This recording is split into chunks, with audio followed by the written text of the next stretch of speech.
Каналға қош келдіңіз. Есімім Нұрбақыт, 27 айлық баланың анасымын.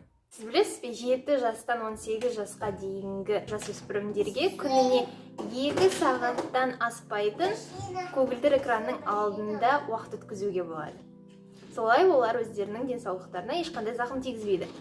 Ал егер 7 жасқа дейінгі балаға біз экранның алдына отырғызып қоятын болсақ, міндетті түрде ол денсаулығына зиян келтіретін болады. Неліктен екенін осы видеода айтып берем. Қазір барлық балалар гаджеттеріне тәуелді. Ата-аналар өздерінің шаруаларын айналысу мақсатында балаларын көгілдір экранның алдына отырғызып қояды. Солайша балалар үнемі сол телефонға үйреніп қалады да күнделікті телефон деп сұрайды болады. Ал біз осы телефонды бермеудің орнына не істей аламыз? Әрине ол сәтте балаларымызды шаруаларымыздан артық көруіміз керек.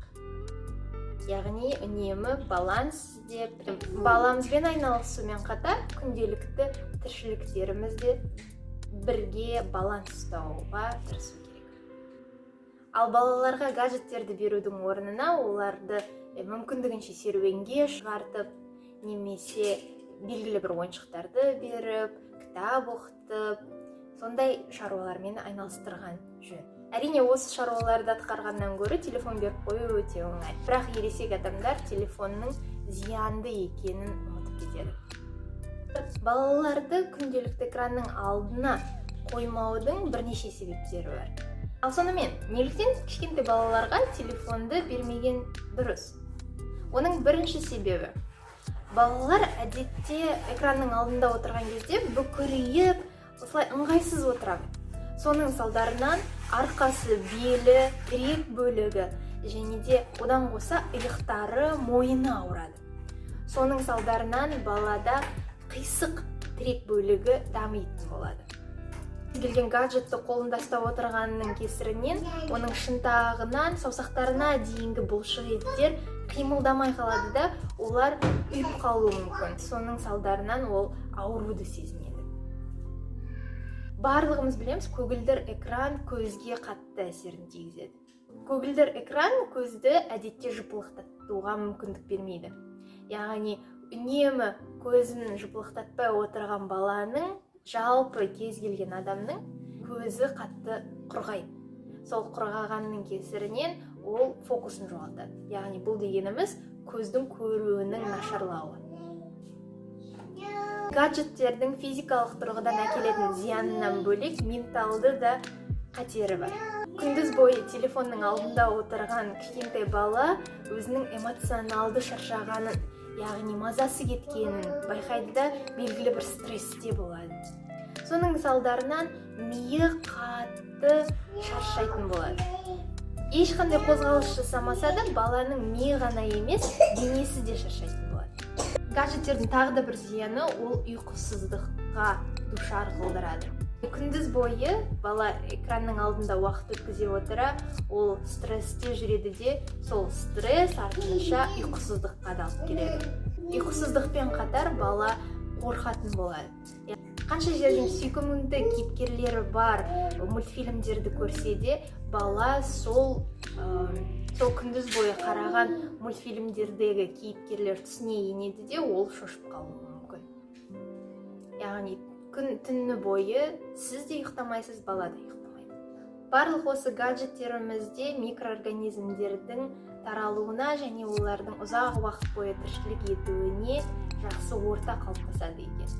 Соның себебінен баланың иммундық жүйесі де төмендейді. Яғни телефонды бала ұстайды, сол ұстағанның кесірінен микроорганизмдер қолына жұғады, ал одан кейін ол сол қолмен тамақ ішеді, немесе қолын аузына салады. Сөйтіп бактериялар организмнің ішіне енеді де белгілі бір иммундық жүйені де нашарлатуға септігін тигізеді екен. Ал кішкентай балаңызды телефонның алдына отырғызудың орнына сіз онымен кітап оқысаңыз болады, белгілі бір дамытатын ойыншықтар алып беріп, сол ойыншықтармен ойнатқызсаңыз болады, немесе қарапайым дүние серуенге далаға күнделікті шығарып отырғаныңыз өте жақсырақ, пайдалырақ болады. Сіз балаңызға көңіл бөлсеңіз жеткілікті. бұл ретте бір 2 сағат, 3 сағат балаңызбен бірге уақыт өткізіңіз деп айтпаймын. Тек қана сол 10 минут жеткілікті болады оған. Бұл жерде сіз балаңызбен уақыт өткізу үшін телефонды ары қарай ысырасыз. Және егер баланың аға інісі, бауырлары бар болатын болса, тек қана сол ата-ана бауырларынсыз осы бір балаға 10 минут уақытын өткізсе ғана сол жеткілікті болады. Яғни бала өзінің махаббатын білдіре алады, сізбен әрекеттесе алады, солайша сізбен уақыт өткізеді. Яғни сіз телефонды ысырасыз, барлықтарыңыз отбасыңызбен уақыт өткізбейсіз, бір ата-ана ретінде бір балаға уақытыңызды бөлесіз. Сіздің ішінде жиналып тұрған махаббатты бала оңай ашық түрде шығара алады да сізбен тамаша уақыт өткізе алады. Өйткені ол 100% сіздің көңіліңізді алып жатқандықтан, ол артынша күндіз бойы ешқандай мазасы кетпей, керісінше сізге тойған күйде жүретін болады. Және де тағы да бір ереже, балаңыз немен айналысатындарыңызды өзі шешкен дұрыс. Яғни ол кітап оқисыздар ма 10 минут бойы, немесе 10 минут бойы сурет саласыздар ма, оған таңдау бересіз. Солайша ол толыққанды 10 минут бойы ешқандай аға іні бауырларынсыз, ешқандай сіздің телефонға алақ-жұлақ қарай беруіңізсіз, тек қана 10 минут бойы 100% баламен уақыт өткізуіңіз керек. Ал егер сізде 7-ден асқан балаңыз бар болса, ол телефонын қарай алады. Мүмкіндігінше телефонды, гаджеттерді ұстауына мүмкіндік бере аласыз. Бірақ ол жерде де сіз балаңыздың гаджеттерден белгілі бір үзіліс ала отыру қадағалауыңыз керек. Яғни 30 минуттай қарады, 30 минуттан кейін бір даладағы шөптерге, ағаштарға қарағанын, ең дұрысы далаға шығып серуендеп келгенін қадағалауыңыз тиіс. Солайша көзі шаршамайтын болады. Өзінің физикалық қозғалысын жасап келеді де қайтадан өзінің жаңағы көретін шоу бағдарламаларын жалғастыра алады. Дәріханаларда құрғақ көздерді ретке келтіретін белгілі бір тамшылар болады. Соларды да балаңызға алып беріп, тамызып отырсаңыз да жеткілікті болады.